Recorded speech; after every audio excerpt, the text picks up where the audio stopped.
Shri Mohammad Hanifa जी।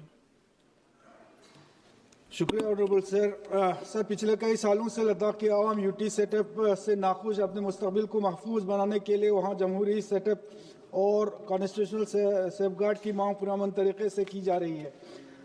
Sir, 24 सितंबर को जो वाक़या वहाँ पे आया वो इसी बेचैनी का नतीजा है। सर, लद्दाख की तारीख में यह पहली बार ऐसा वाक़या हुआ है। बदकिस्मती से लद्दाख की आवाम को इस वाक़े के लिए बैरूनी अनासिर से जोड़ने की कोशिश की गई। हालांकि लद्दाख के लोग हमेशा से अमन पसंद और पुरखलूस समझे जाते हैं। लद्दाख के लोग बिलखुसूस हुब्बुल वतनी और देशभक्त है और उन्होंने मुल्क के लिए बेशुमार कुर्बानियाँ दी है। सर, पिछले कई सालों से लद्दाख के जो नौजवान तबके हैं, खुसूसन तालीमी याफ्ता नौजवान जिन्होंने अपनी आधी ज़िंदगी पर्दे में लगा दी, हालिया सालों में पिछले बेरोजगारी के और बेकारी की से बहुत परेशान और मायूस थे। सर, आज लद्दाख में ग्रेजुएट बेरोजगार पूरे मुल्क में सबसे ज़्यादा है। सर, 24 सितंबर को लद्दाख में जो वाक़या हुआ वो हमारे लिए भी एक अलगनाक सानिया था। वो बस नौजवानों के जो झुंझुनाहट था, उनके परेशानी थी, इसके पीछे किसी किस्म का गलत इरादा नहीं था, बल्कि बहुत से नौजवान, बहुत से लोग जो अनजाने में या जज्बात में आकर इस हुजूम का हिस्सा बन गए। इन पर मुख्तलिफ सेक्शन में मुकदमा दर्ज किए गए।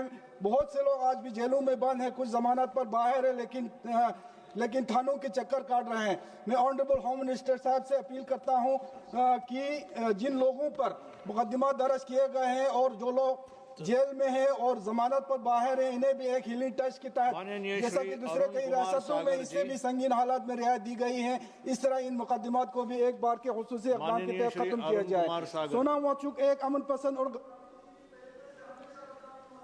चेयरमैन साहब, मैं आपका आभार व्यक्त करना चाहता हूं कि आपने शून्यकाल में मुझे बोलने का अवसर दिया।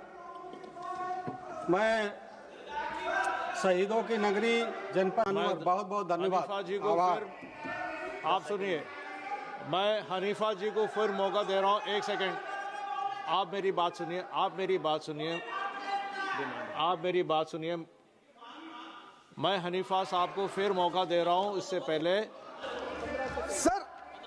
सर, मेरी मांग ये है कि एक तो जो नौजवान तबके जिनको जेलों में बंद किया गया है उनको रिहायत दिया गया है, उनको वन टाइम उनके जो मुकदमा है उनको खत्म किया जाए। 4 नौजवानों के जान चले गए सर उस 24 तारीख के उस घटना में। बहुत ही गरीब तबके के लोग हैं, उनके घर जो है बिल्कुल आज सदमे में है। उनके जो घरों को आपने अपनी बात रखी है, धन्यवाद। अब आपने अपनी बात रखी है। श्री संजय